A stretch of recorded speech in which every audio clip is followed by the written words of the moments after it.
கர்த்தர் மேல கோபமா இருக்கிறாரு, கர்த்தருடைய தண்டனை, கர்த்தருடைய சிச்சை அப்படின்னு சொல்லாதீங்க. தேவதூதர் இயேசு பிறக்கும் போதே சொன்னார்கள், மனிதர் மேல் கர்த்தர் பிரியமா இருப்பார். இந்த உணர்வு உங்களுக்கு இருக்குதா? தேவன் உங்களுக்கு பிரியமா இருக்கிறான்னு நினைக்கிறீங்களா? இந்த எண்ணம் ஆட்கொள்ளுதா? ஆட்கொண்டுச்சுன்னா சுகம், செழிப்பு, நல்வாழ்வு பெறுவது தடையே இருக்காது. அது பாட்டு வந்துட்டே இருக்கும். கைவிடப்பட்டு மனம் நொந்தவளான ஸ்திரியை போலவும் இளம் பிராயத்தில் விவாகம் செய்து தள்ளப்பட்ட மனைவியை போலும் இருக்கிற உன்னை கர்த்தர் அழைத்தார் என்று உன் தேவன் சொல்லுகிறார். இமைப்பொழுது உன்னை கைவிட்டேன், ஆனாலும் உருக்கமான இரக்கங்களால் உன்னை சேர்த்துக் கொள்வேன். இமைப்பொழுது உன்னை கைவிட்டேன். ஒரு இமைப்பொழுது உன்னை கைவிட்டேன். எப்ப கைவிட்டா? நம்ம ஒரு கொஞ்ச நேரம் உன்னை கைவிட்டேங்கிற. எப்ப கைவிட்டார்? சிலுவையில் நம்ம கைவிட்டார். சிலுவையில் குமாரனை கர்த்தர் கைவிடலைங்க, நம்மளை கைவிட்டார். நமக்கு வர வேண்டிய தண்டனை குமாரன் மேல விழுந்தது. குமாரன் பாவம் செஞ்சாரா? அநியாயம் செஞ்சாரா? அக்கிரமம் செஞ்சாரா? நம் நிமித்தம் அடிக்கப்பட்டார். நம்முடைய டோட்டல் பிளேஸ் அவர் எடுத்துக்கொண்டார். உலகத்தில் ஆதாம்ல இருந்து பிறக்கக்கூடிய அத்தனை மக்களுடைய நிலையை அவர் எடுத்துக்கொண்டார். அவரை கர்த்தர் கைவிடும் பொழுது அவரை கைவிடல, மனுக்குலத்தை கைவிடுகிறார். ஏன் மனுக்குலத்தை கைவிடுகிறார்? மனுக்குலத்தின் பாவத்தின் நிமித்தம் கைவிடுகிறார். அதுக்கான தண்டனை, கைவிட்டதின் விளைவாக வரக்கூடிய தண்டனை குமாரன் மேல விழுந்தது. சொன்னது புரியுதா? அதுக்கப்புறம் சொல்லுகிறார், கைவிட்டேன், இமைப்பொழுதுதான் கைவிட்டேன். அப்பதான் ஏன் சொல்லுகிறார், என் தேவனே என் தேவனே ஏன் என்னை கைவிட்டீர்னா, குமாரனை கைவிடலைங்க. உங்களுடைய நிலையில் அவர் மரித்ததுனால கைவிடப்பட்டார். என் தேவனே என் தேவனே ஏன் என்னை கைவிட்டு, நம்முடைய நிலையை எடுத்துக்கொண்டனால கைவிடப்பட்ட நிலையில், தண்டிக்கப்பட்ட நிலையில் இருந்தார். அப்புறம் சொல்லுகிறார், ஆனாலும் உருக்கமான இரக்கங்களால் உன்னை சேர்த்துக் கொள்வேன். அடுத்த போடு. அற்ப காலம் மூண்ட கோபத்தினாலே என் முகத்தை இமைப்பொழுது உனக்கு மறைத்தேன். குமாரனுக்கு முன்பாக தன்னுடைய முகத்தை மறைச்சதுனால தான் கத்துறார், என் தேவனே. அதுக்கு முன்னாடி அப்படி கத்தவே இல்லைங்க. யார் கைவிட்டாலும் என் பிதா என் கூடவே இருக்கிறார். இப்ப ஏன் கத்துறார் என்றால், என்னுடைய இடம் உங்களுடைய இடத்தை எடுத்ததுனால இமைப்பொழுது என் முகத்தை உனக்கு மறைத்தேன், ஆனாலும் நித்திய கிருபையுடன் உனக்கு இறங்குவேன் என்று கர்த்தராகிய உன் மீட்பை சொல்லுங்க. நித்தியமா உனக்கு இறங்குவேன், நித்தியமா உன்னிடத்தில் மன்னிப்பா இருப்பேன், நித்தியமா எனக்கு முன்பாக நிற்கக்கூடிய நிலையை கொடுப்பேன். ஏனென்றால் கிறிஸ்து கொடுத்த கிரயம். எந்த சூழ்நிலையிலும் நிராகரிச்சிட மாட்டாருங்க. கர்த்தர் வர ஆயத்தம். நீ போற, நீ தயாரா? இன்னைக்கு வந்தால் நீ போவியா? உன் மீட்பரை சந்திக்க நீ ஆயத்தமா? இதெல்லாம் நீ வெளியே போய் சொன்னாங்க, ரைட்டு.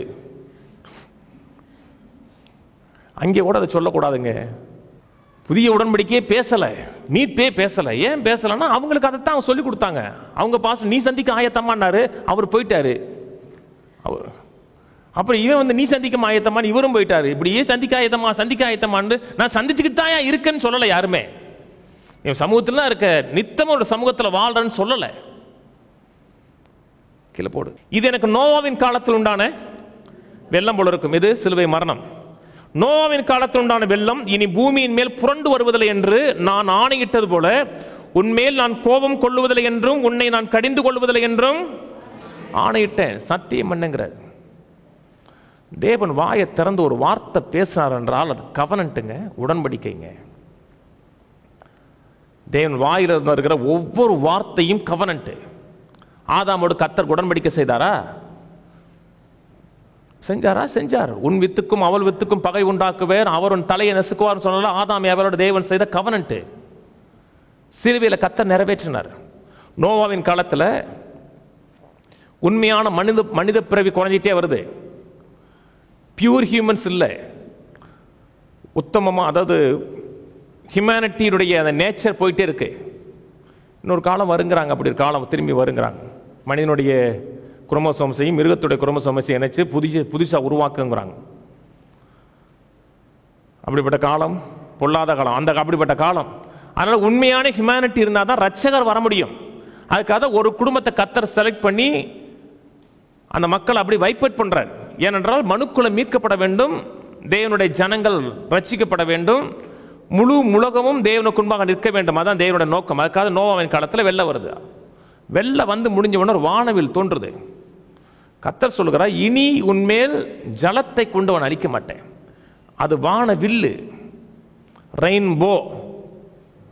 போனானே வில்லு, இனிமே வில்ல ஓம் பக்கமா திருப்ப மாட்டேன், இனி வில்ல என் குமாரன் மேல திருப்புவேன். நான் சொன்னதை விளங்குச்சுங்களா? வில்லுங்கிறது என்னங்க? எய்யுறதுங்க. நமக்கு வர வேண்டிய தண்டனை, ஆக்கினை தீர்ப்பெல்லாம் குமாரன் மேல குத்தப்பட்டுச்சு. கிருபன்னா எப்படி சும்மா நினைச்சு வருவீங்களா? கிரயத்தின் மூலமாக வரக்கூடியதான் கிருபங்க. அவர் தண்டனை அனுபவிச்சார், இன்னைக்கு நான் தயவு அனுபவிக்கிறேன். இயேசு பிறக்கும்போது தேவதூரில் ஒரு காரியத்தை சொல்றார்கள். உன்னதத்தில் தேவனுக்கு மகிமையும், மனுஷர் மேல் பிரியமும், பூமியிலே சமாதானமும் உண்டாவதாக. மனுஷர் மத்தியிலே பிரியன்னு சொல்லல, மனுஷர் மேல் பிரியமும் பூமியிலே சமாதானம் உண்டாவதாக. இயேசு பிறந்ததுக்கு அப்புறம் எல்லாருமே ஃப்ரெண்ட் ஆயிடுவாங்க, தேசங்கள் சண்டை வராதுன்னு சொல்லலை. இயேசு வந்ததுக்கு அப்புறம் தான் எல்லா உலக யுத்தமும் நடந்துச்சு. முதல் உலக யுத்தம், ரெண்டாவது உலக யுத்தம்லாம் இயேசு வந்ததுக்கு அப்புறம் தான் நடந்துச்சு. இது மனுஷனுக்கு மனுஷன் இருக்கக்கூடிய இணக்கமான சூழ்நிலையை பற்றி பேசலை. இயேசு வந்ததுலேருந்து தேவன் மனுஷனை பார்க்கும்போது பிரியமா பார்ப்பார்.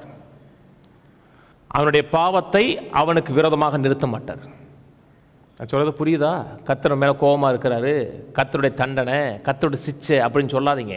ஆனால் தேவதூரில் இயேசு பிறக்கும் போதே சொன்னார்கள், மனிதர் மேல் கர்த்தர் பிரியமா இருப்பார்,